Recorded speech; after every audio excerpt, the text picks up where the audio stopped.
है। मैं तो उम्मीद कर रहा था अब ये समझ गए होंगे कि मेरी भावना क्या थी उस वक्त, तो डिफेमेशन केस मेरे खिलाफ कर रखा, वो वापस ले लेंगे। उन्होंने मेरी दिवंगत माँ के लिए टिप्पणी की थी, जो कभी वापस आकर के इस जीवन में इस दुनिया में आकर के वापस अपने आप का स्पष्टीकरण नहीं दे पाएगी। मेरी माँ के प्रति जो उन्होंने अपराध किया उसके लिए वो क्षमा करना चाहते हैं, और वो भी मीडिया के थ्रू मुझे संदेश भेज करके। राजस्थान के दो दिग्गज नेता और जोधपुर से जुड़ाव रखने वाले पूर्व मुख्यमंत्री अशोक गहलोत और केंद्रीय मंत्री गजेंद्र सिंह शेखावत के बीच में चुनाव के समय चल रहे युद्ध पर पिछले एक साल से जमी बर्फ पर अब पिघलने लगी है। दोनों के बीच में चुनाव के एक वर्ष बाद फिर से बयानबाजी का दौर अब फिर से शुरू हो चुका है। यूं कहें कि ट्विटर वॉर शुरू हो चुका है। दरअसल पूर्व मुख्यमंत्री अशोक गहलोत ने जून के माह के अंत में अपने गृह नगर जोधपुर के दौरे पर थे। उन्होंने केंद्रीय मंत्री शेखावत को लेकर बयान दिया। उन्होंने दिल्ली पर उनके ऊपर किए मानहानि केस को लेकर बयान देते हुए कहा कि अब केंद्रीय मंत्री को चाहिए कि वह इस केस को वापस ले ले।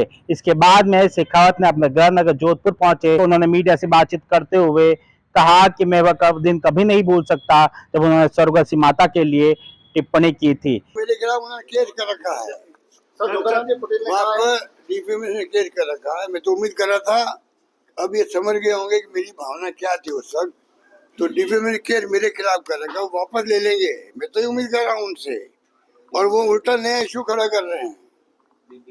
ये बात है। मैं पिता के खिलाफ कोई बोल सकता है क्या? मैंने कहा जो डॉक्यूमेंट है उसके अंदर इनके पिताजी का, माताजी का, परिवार का नाम है, ये तो मैंने कहा था। उसको लेके बहाना करके इन्होंने केस दायर कर दिया दिल्ली के अंदर। पेशी वो भी आते, पेशी मैं भी जाता हूँ, तो 15 पेशी हो चुकी होगी मेरे ख्याल से। ये चाहिए उनको केस विड्रॉ करे और आगे आए इस काम के लिए, तब मैं मानूंगा कि वो निर्दोष है। हम सब मिलके उनकी समस्या हल करें। जो बेचारे गरीब लोग हैं, वो कोई पूंजीपति नहीं है, कोई उद्योगपति नहीं है। ये मेरा कहना है। पर केस वापस क्यों लेना चाहिए? शायद गहलोत साहब बहुत सहजता के साथ में अपनी राजनीतिक महत्वाकांक्षा जिसकी पूर्ति वो करना चाहते थे और जिसमें वो पूरी तरह से विफल रहे, वो उसको बहुत आसानी से एक राजनीतिक स्टेटमेंट सोच करके भुला सकते हैं। मेरे लिए पेनफुल वो स्टेटमेंट इसीलिए था, इसी सर्किट हाउस के बाहर खड़े होकर के उन्होंने मेरी दिवंगत माँ के लिए टिप्पणी की थी, जो कभी वापस आकर के इस जीवन में इस दुनिया में आकर के वापस अपने आप का स्पष्टीकरण नहीं दे पाएगी। मेरी माँ के प्रति जो उन्होंने अपराध किया उसके लिए वो क्षमा करना चाहते हैं, और वो भी मीडिया के थ्रू मुझे संदेश भेज करके। मुझे लगता है कि इससे ओछी सोच और मानसिकता नहीं हो सकती। इसके साथ ही अब दोनों के बीच में ट्विटर वॉर भी शुरू हो चुका है।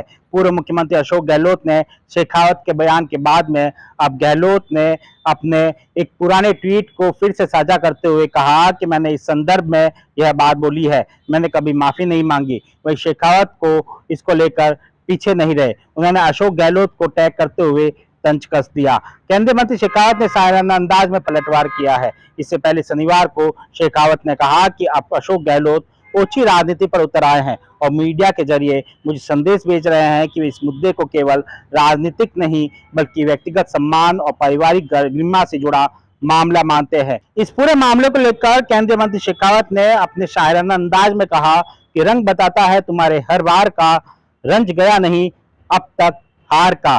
जिस पोस्ट का शेखावत ने जवाब दिया उसमें अशोक गहलोत ने कहा कि केंद्रीय मंत्री श्री गजेंद्र सिंह शेखावत में माफी नहीं दे सकता। बयान का जवाब मैं 26 सितंबर 2024 को ही दे चुका हूं। दरअसल राजस्थान के इन दोनों नेताओं के बीच में वार पलटवार का मामला बहुचर्चित संजीवनी क्रेडिट कोऑपरेटिव सोसाइटी घोटाले से जुड़ा है। 2023 में अशोक गहलोत ने मुख्यमंत्री रहते हुए एक प्रेस कॉन्फ्रेंस में संजीवनी घोटाले में शेखावत के परिवार के शामिल होने की बात कह डाली थी। इसके बाद में ही इस तरह की बयानबाजी का दौर शुरू हुआ और शेखावत ने दिल्ली में मानहानि का केस दर्ज करवा दिया था। अब इसी केस को लेकर जो है बयानबाजी का दौर शुरू हो चुका है। सुमित देवड़ा, TV9 राजस्थान।